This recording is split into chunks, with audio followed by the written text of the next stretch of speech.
ফেরেশতাদের শিফট পরিবর্তন হয় দুই বেলা। কয় বেলা? ফজরে আর আসরে। একদল ফেরেশতা ফজরে জমিনে আসে, ওরা আসরে উঠে চলে যায়। আরেক দল ফেরেশতা আসরে আসে, ওরা ফজর পর্যন্ত ডিউটি করে।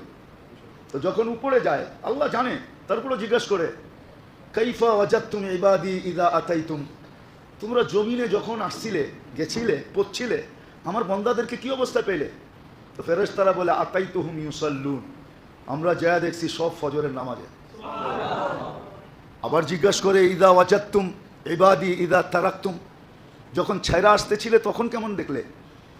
তো বলে তারাকতুহুম ইউসাল্লুন, যখন ছায়রা আসতেছিলাম তখনও দেখছি নামাজে, তখনও দেখছি নামাজে।